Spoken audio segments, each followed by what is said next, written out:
ഞങ്ങൾ വീണ്ടും ഒന്നിച്ചു. വെറുതെ ഒന്നിച്ചതല്ല, ഒരുമിച്ച് മുന്നോട്ടു പോകാൻ തന്നെയാണ് ഒരുമിച്ചത്. മഹാരാഷ്ട്രയെ പിടിച്ചുകുലുക്കിയ വാക്കുകളായിരുന്നു അത്. പറഞ്ഞത് മറ്റാരുമല്ല, ശിവസേന താക്കറെ വിഭാഗം തലവൻ ഉദ്ധവ് താക്കറെയും.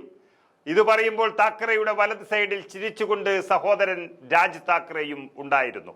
മറാത്ത മണ്ണിന്റെ പാരമ്പര്യം എന്നും നെഞ്ചേറ്റിയ താക്കറെ കുടുംബത്തിന്റെ പുതിയ തലമുറക്കാർ. രാഷ്ട്രീയമായ അഭിപ്രായ വ്യത്യാസങ്ങളുടെ പേരിൽ 20 വർഷം മുൻപ് തമ്മിലടിച്ച് പിരിഞ്ഞവർ ഇന്ന് വീണ്ടും ഒന്നായിരിക്കുന്നു. ലക്ഷ്യം ഒന്നു മാത്രം, മഹാരാഷ്ട്രയിൽ BJPയുടെ പതനം. വരുന്ന തദ്ദേശ തിരഞ്ഞെടുപ്പിൽ മുംബൈ കോർപ്പറേഷനും നാഗ്പൂരും എല്ലാം ഇനി ഇന്ത്യ സഖ്യത്തിനും താക്കറെയുടെ ശിവസേനയ്ക്കും ഒപ്പം നിൽക്കുകയാണ്. കാരണം കൂടെ വരാൻ സജ്ജരായ രാജ് താക്കറെയും അദ്ദേഹത്തിന്റെ നവനിർമ്മാൺ സേനയും ചില്ലറക്കാരല്ലെന്ന് അറിയാം.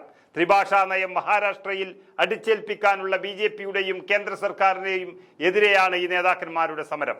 വർലിയിൽ നടന്ന വിജയ റാലിയാണ് നേതാക്കന്മാർ പങ്കെടുത്തൊന്നിച്ചത്. ശിവസേനയിൽ ഉദ്ധവിനെ തന്റെ പിൻഗാമിയാക്കി ബാൽ താക്കറെ ഉയർത്തിക്കൊണ്ടുവന്നതോടെ 2005-ലാണ് രാജ് താക്കറെ പാർട്ടി വിട്ടത്. 2006-ൽ രാജ് മഹാരാഷ്ട്ര നവനിർമ്മാൺ സേനയുണ്ടാക്കിയെങ്കിലും കാര്യമായ ചലനമുണ്ടാക്കാൻ ഇതുവരെ സാധിച്ചിട്ടില്ല.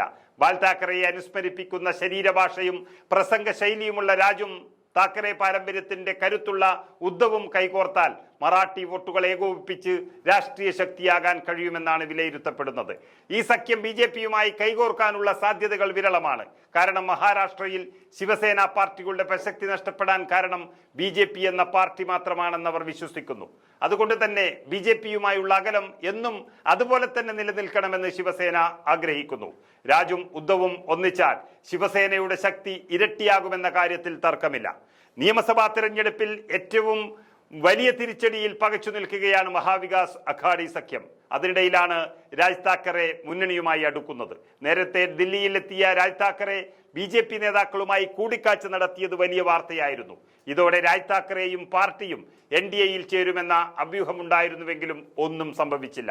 ഉദ്ധവുമായി തെറ്റിപ്പിരിഞ്ഞ രാജ് താക്കറെ 2006-ലാണ് MNSന് രൂപം നൽകുന്നത്. 2009-ൽ മികച്ച വിജയം നേടാനായെങ്കിലും 2014-ൽ പാർട്ടി തകർന്നു. 19-ലും ആ തകർച്ചയിൽ നിന്ന് കരകയറാൻ MNSന് സാധിച്ചില്ല.